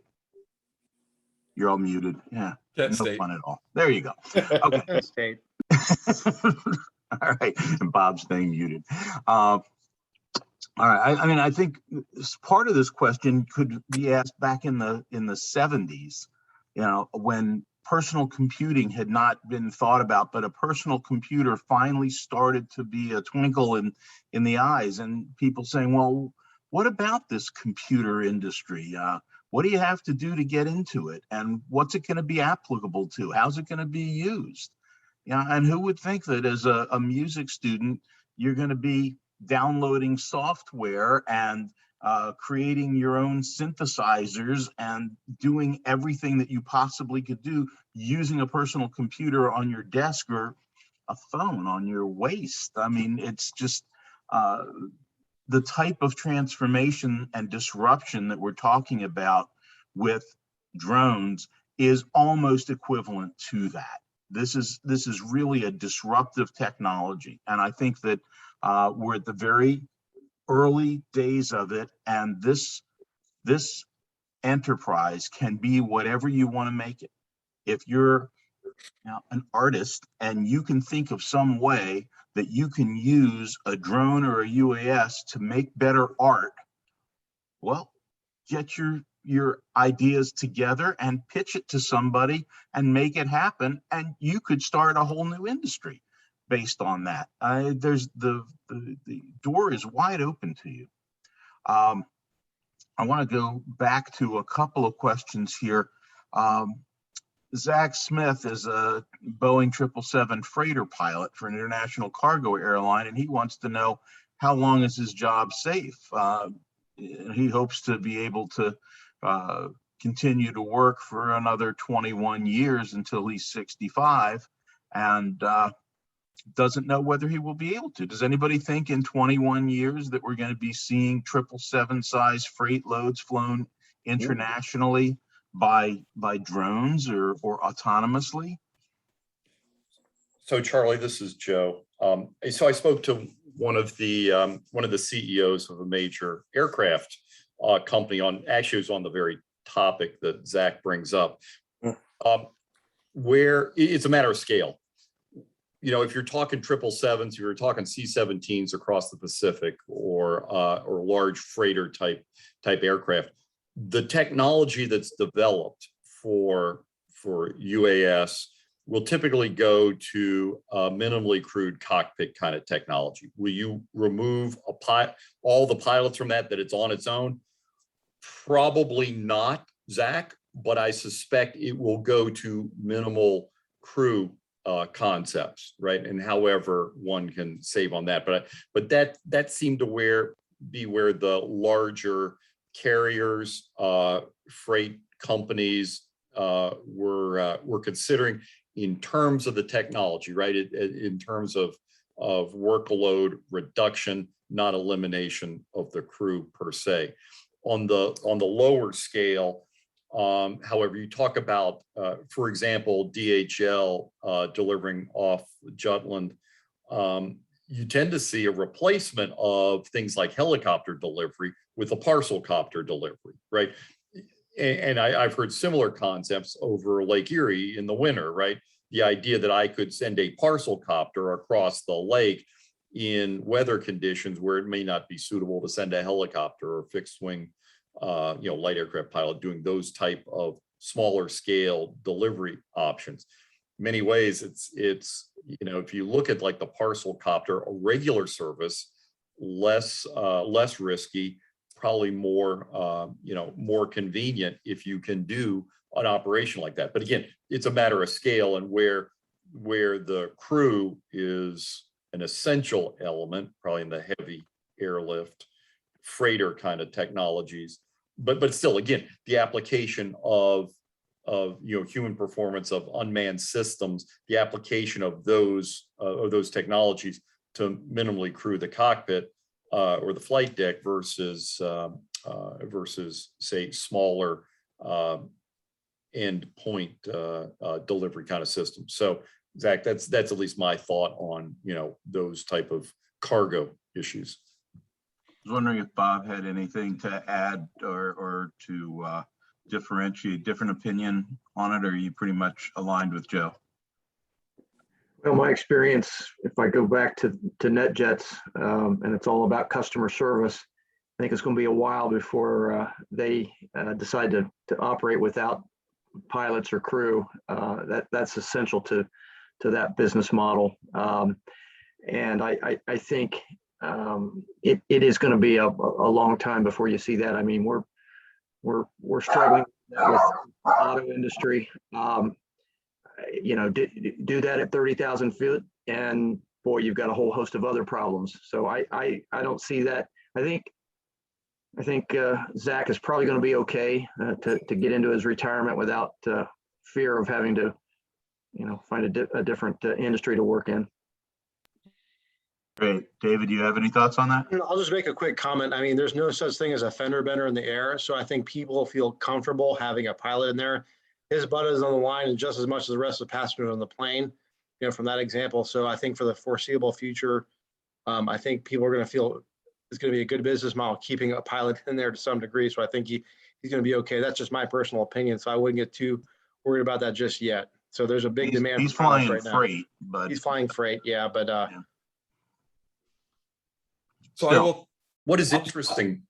Sorry, go ahead, Brent. I'm going to chime in real quick, and I definitely agree with everything that you guys have put forth. What I am going to say is let's look at Zach's talking 31 years from now. My guidance is just stay flexible. Your skills that you have will be highly employable, highly in need, especially as we do see a transition into reduced workload, autonomy and automation being further incorporated. I will throw out there, Zach's one of our my graduate program students in the MSUS. So his experience and his credential that he'll gain there will definitely help him persevere in career. So, and I know he has a background in additional areas that are going to feed well into this technology and the further adoption of it. So, what's interesting, both Brent and David bring up to Zach's question, I think where it's going in terms of passenger carrying aircraft. At some point, we're going to need to make a distinction between uninhabited aircraft and unpiloted aircraft, especially if you start taking a look at the advanced air mobility, urban air mobility, agility prime type aircraft. You may find very soon that, at least in small regard and fairly small aircraft, you may find a passenger carrying aircraft without the traditional pilot on board. And that is well within the realm of technology right now, right? We do it on the ground. We do it on the ground. And in some ways, ground control systems, the control systems with ground vehicles are more stressing than the control systems with air, because they operate in such close proximity to people on either side of the moving vehicle. So it's a fascinating opportunity. It's a fascinating paradigm shift to where an aircraft may be inhabited, but there's no pilot on board. So. Okay, great. There was a question that was very specific here, and I just think we can go through it quickly. Some articles that I read, and this comes from Chris M.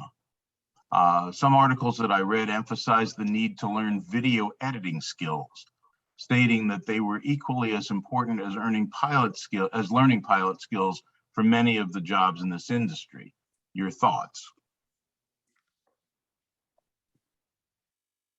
I'll go first if that's all right. Look, if you're going to be an aerial photographer, videographer, if you're going to be working in filming, there's definitely value in having those skills. But I'm going to make the assertion, this is my opinion, this is what I'm going to postulate, there's no way that those skills are more valuable than pilotage, than knowing regulations, that knowing how to properly comply, and going back to that aviation professionalism, you know, understanding how to conduct operations in the national airspace system so that you do not intentionally introduce risk. That is of paramount importance. To me, that is the most important aspect to be pushed if you're considering a career in unmanned aviation or uncrewed aviation. Just my 2 cents. Anybody else want to chime in or no?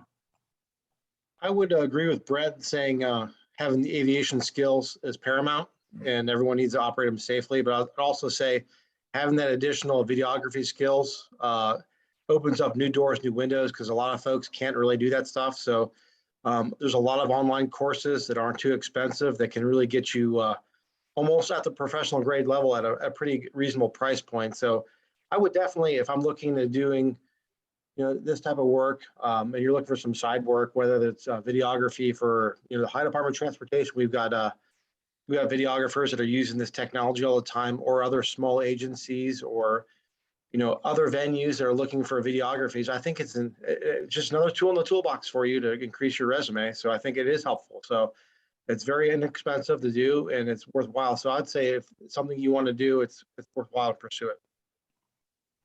All right, thank you. There was another question that said, this was somewhat specific as well.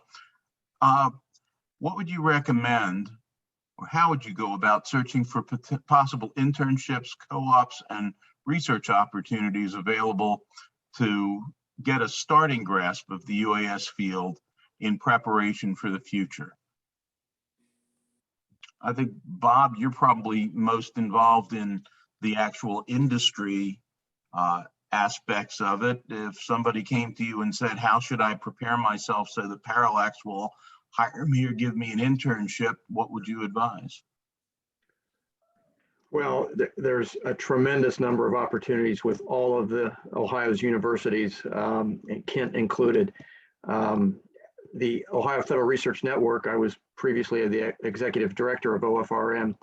And what we were building into our programs the last couple of rounds were to incentivize and make a criteria for any eligible proposer to earn money from OFRN was to have a very strong, robust internship program, and not just somebody going into the lab and cleaning test tubes.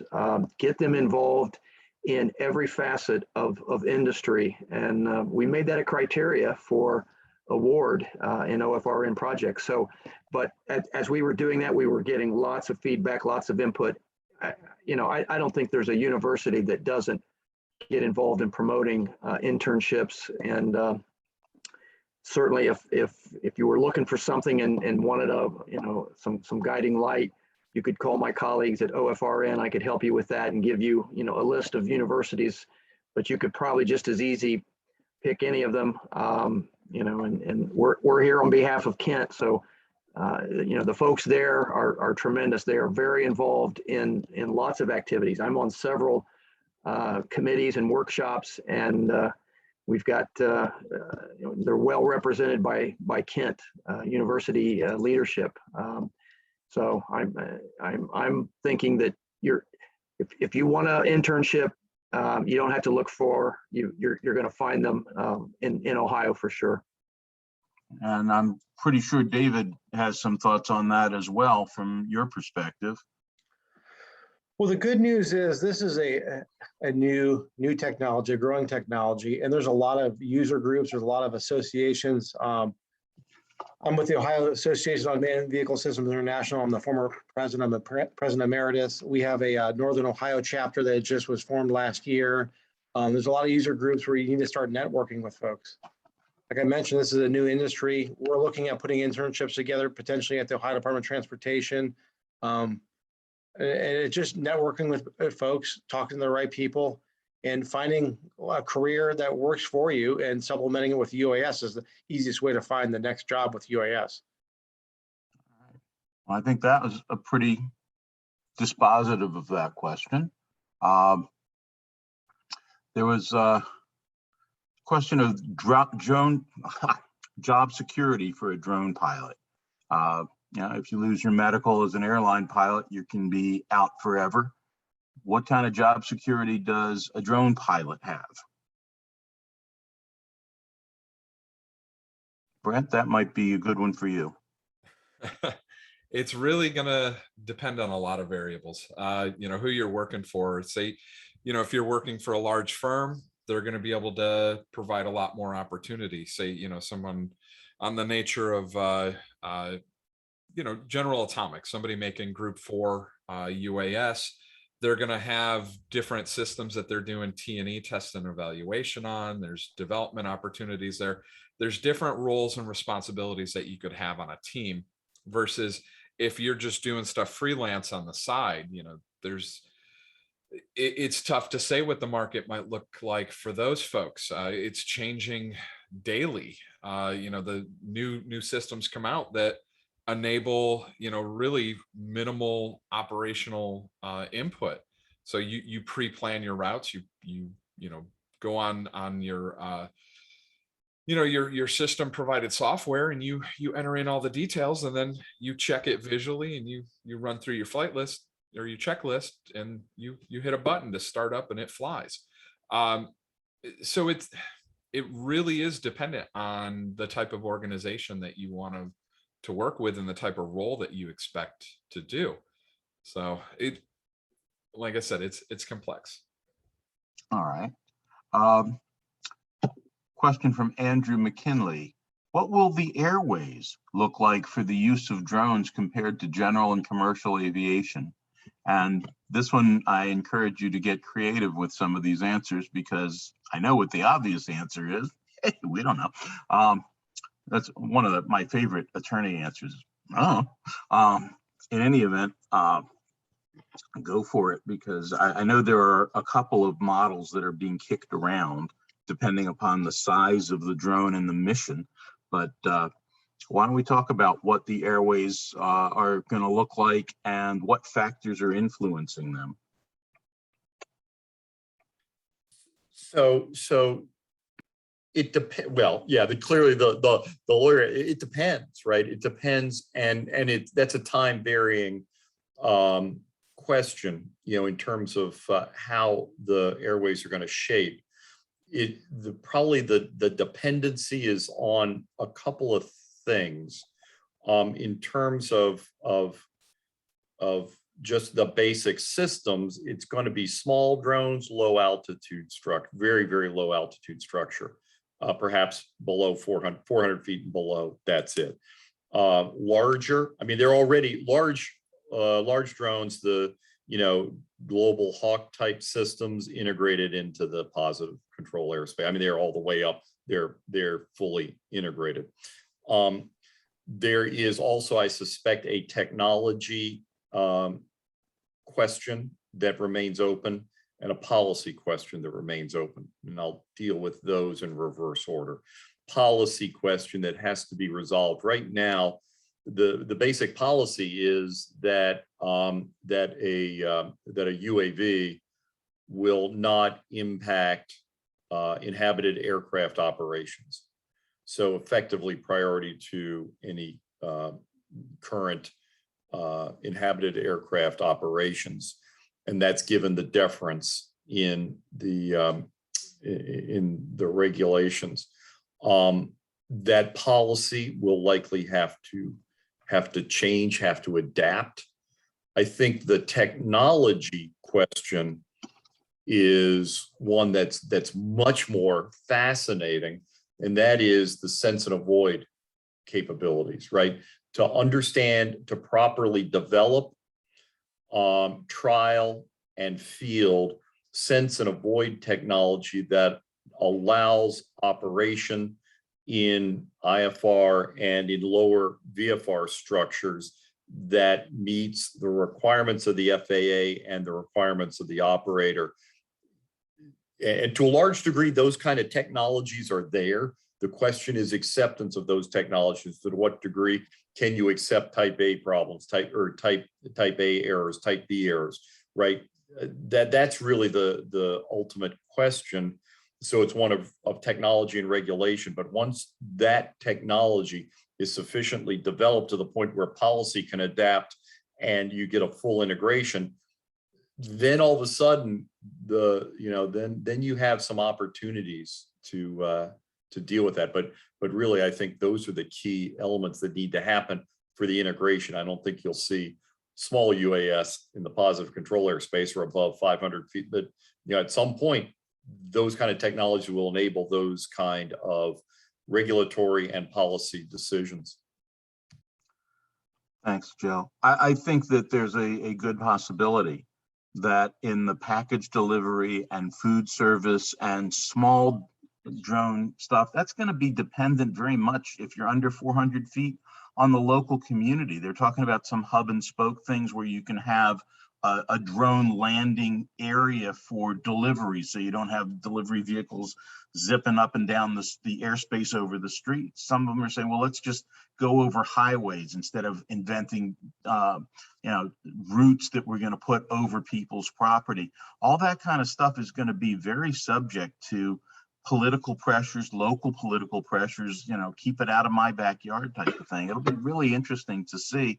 But as Joe points out, a lot of it depends on the size of the drone, the mission of the drone, as to where it's going to be. These things can be, as small as, very small, and they can be very large. And the whole plans are different based upon what you've got.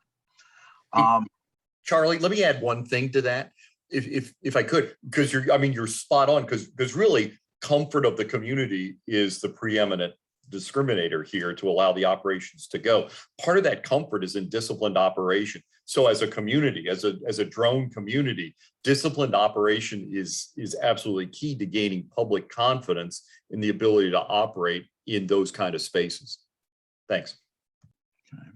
Hey, Charlie, if I could just offer one more thing in too, because I think what we might see is, as eVTOL technologies, the Joby Aviation, the folks that are kind of getting into this new form of transit, I think that's going to help break down some barriers to help get public acceptance.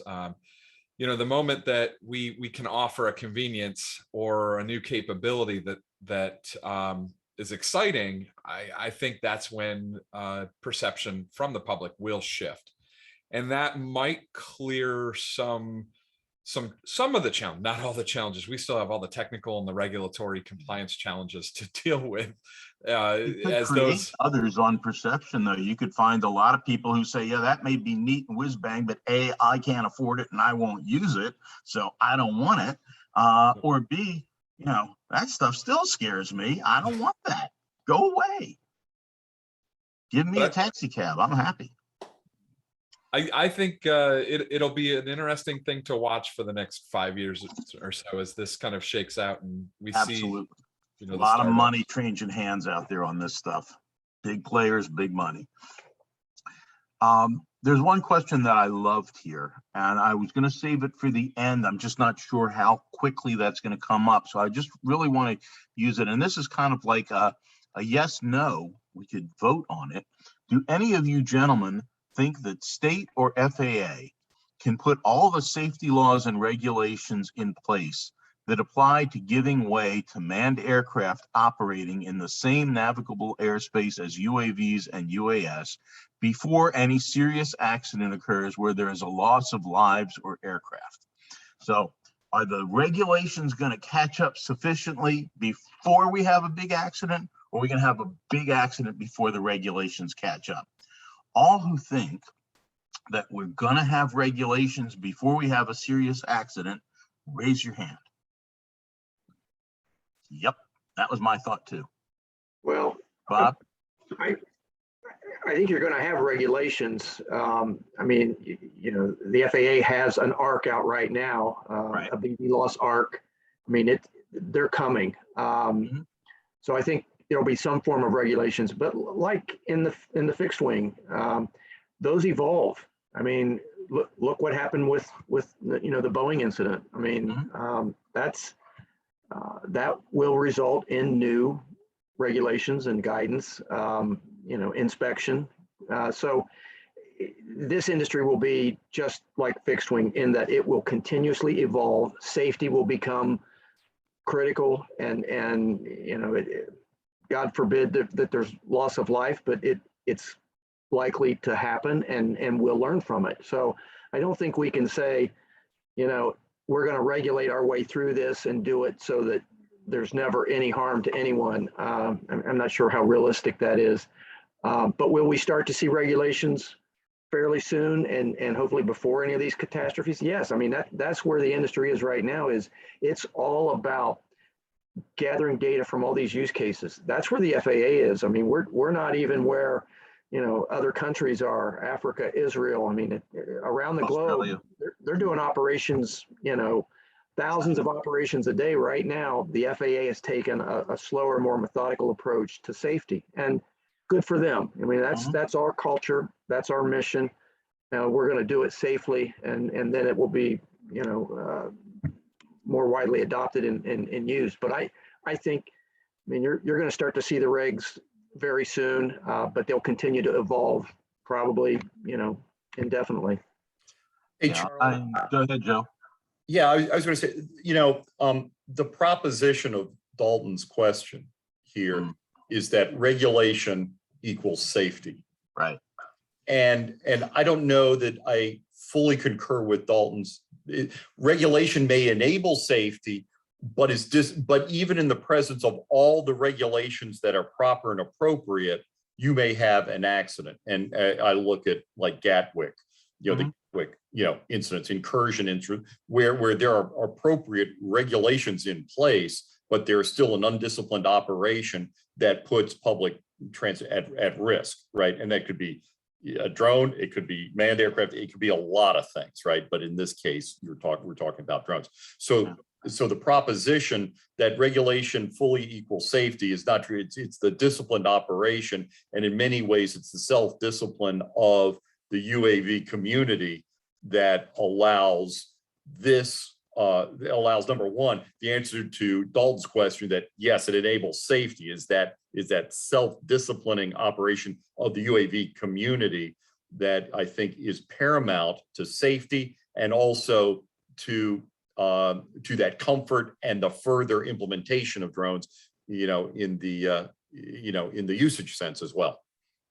Yeah, I think that there's an old saying that the FARs are written in blood, and a lot of safety regulations are written in blood. The need for regulation comes about because of the accident.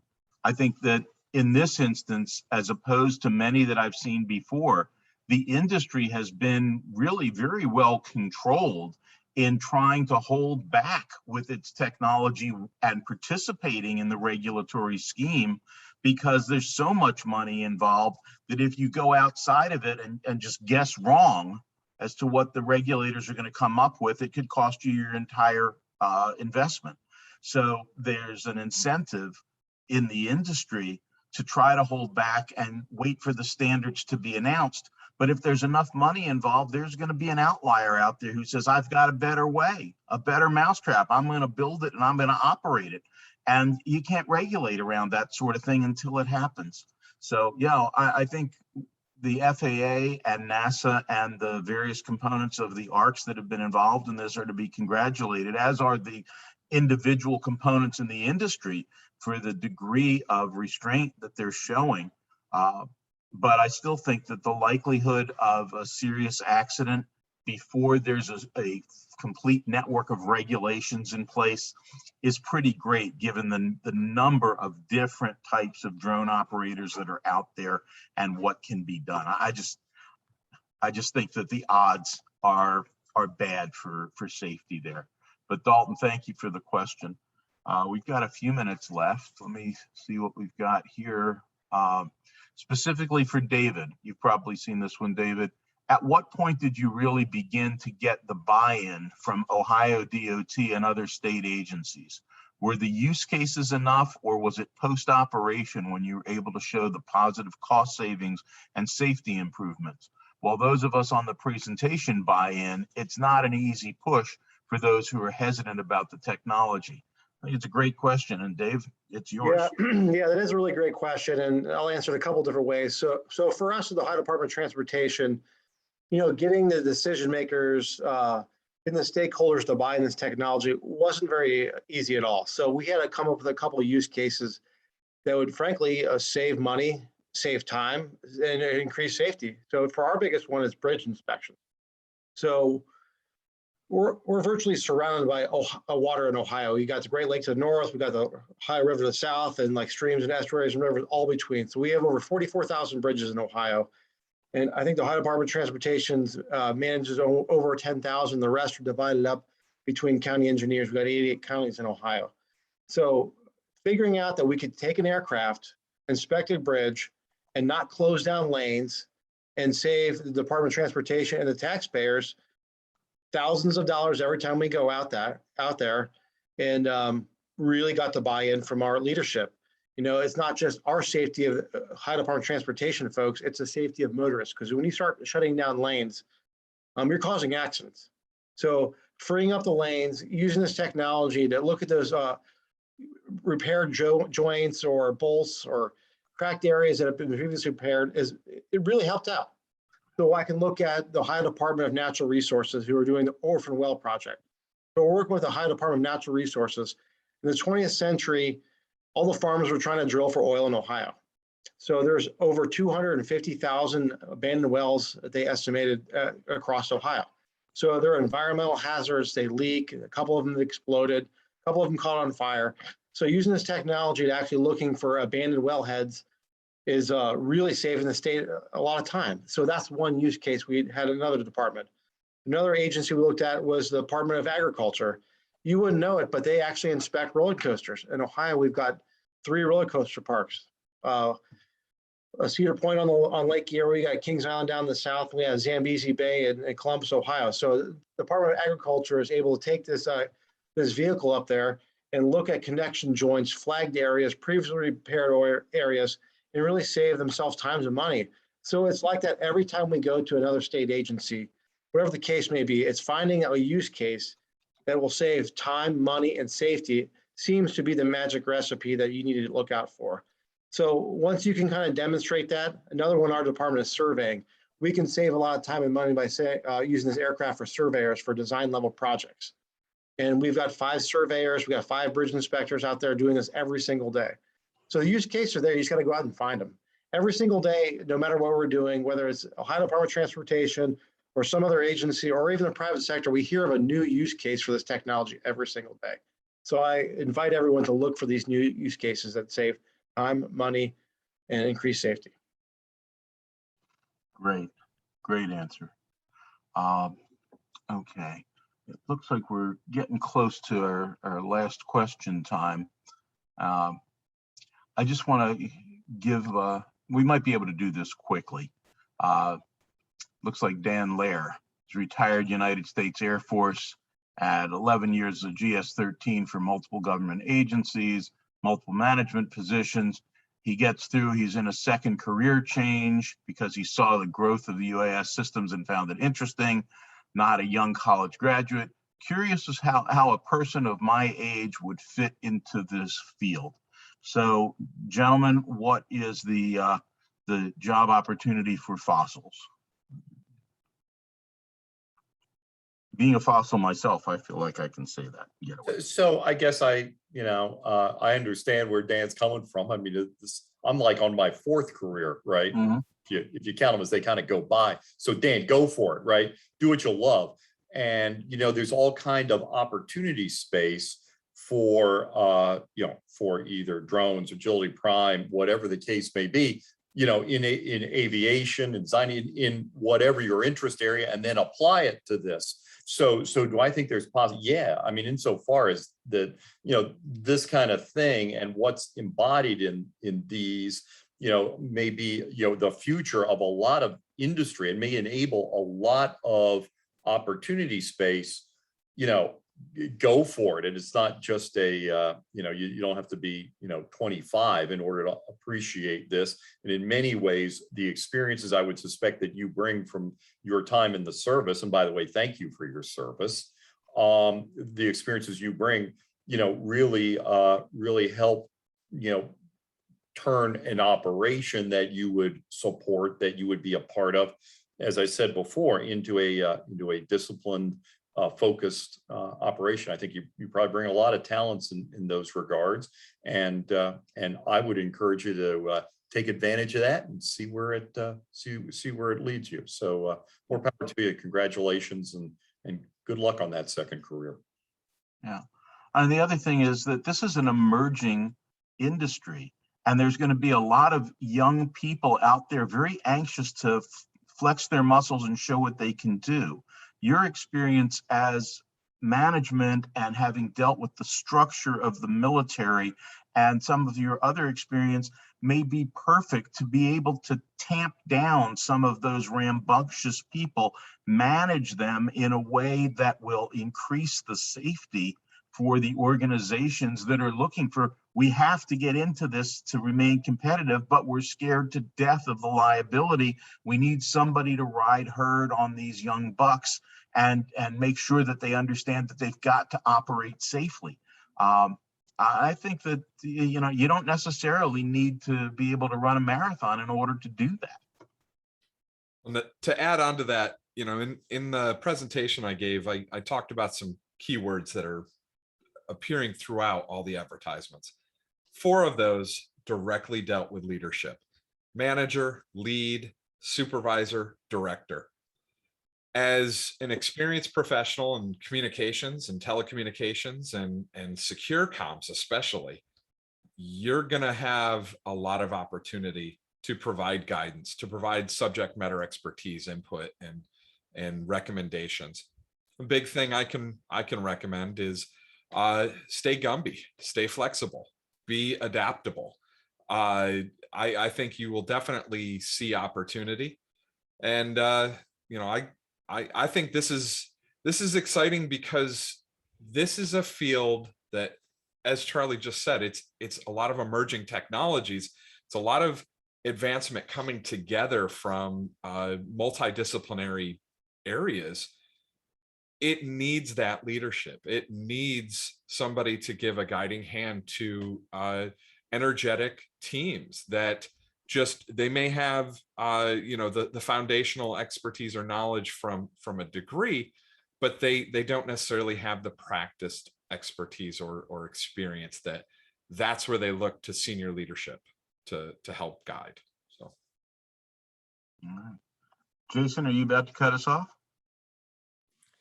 We're actually at 8 o'clock, and I just want to say a couple words in closing before I say the thank yous. Dronavation actually began at Kent State back in 2017. Judge Mullins was one of our first guests. Last year we had virtual, of course, with COVID. We had Tim Ravitch from UCF, University of Central Florida, come and talk to us about drones and COVID. And of course, this year, kept it virtual, and thank you for all of your participation. Kent State is a FAA UAS CTI school. We're the only 4-year college program in the Midwest of the United States to be an FAA UAS CTI school. We offer a Bachelor of Science in UAS flight operations. We also offer a UAS minor, and just do a plug for the aviation law and policy minor as well that we offer here at Kent. Coming up on Wednesday is the Mauritanian with Lieutenant Colonel Stuart Couch. He is now on the Board of Immigration Appeals as an immigration appellate judge.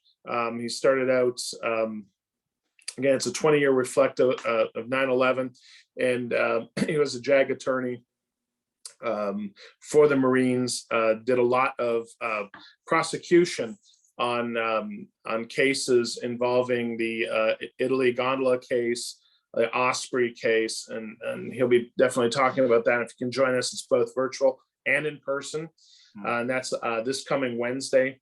And one of the reasons he became a Guantanamo Bay prosecutor was because one of his closest friends, his best friend, was actually the first officer in American 11. That was the first aircraft that went into the World Trade Center on that fateful morning. Before we end, I'd like to thank Charlie for your wonderful hosting, emceeing. David, Joe, and Bob for being on the panel. Wonderful discussion. And finally, Brent, excellent work tonight. Thank you so much for agreeing to be here and inspiring students, not only at Kent State, but also the drone community. A wonderful presentation and wonderful discussion. So thank you, all of you. And I wish all of you a good night. I know I'm going to see some of you on Wednesday morning down in Springfield, so I'm looking forward to that. Thank you to all of you. Have a good night. Thank you very much. Appreciate it. Thanks a lot. Thank you for the opportunity. Thank you. thank you. Bye.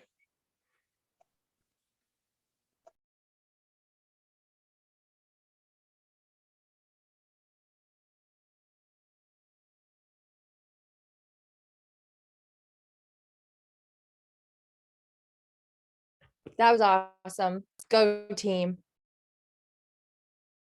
Thanks, Alyssa. Is Liz still on too?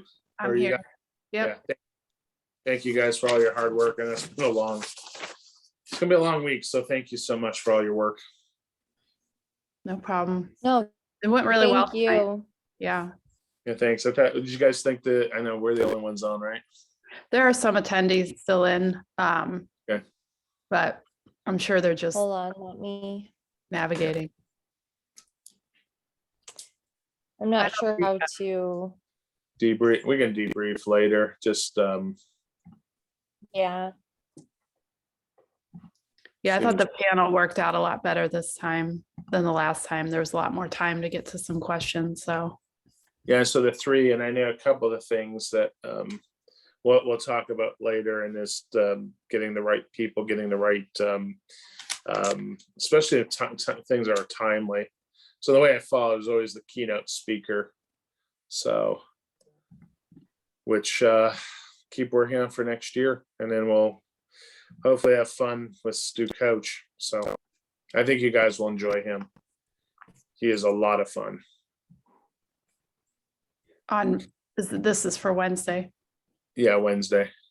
Are there So- any So when is he coming in? I assume you guys have that all handled, like. Yeah, just we- I'm gonna have Judge Evans' son will pick him up from the airport. He lands at, I think, a little after 2. We'll bring him over to the hotel, get him settled in.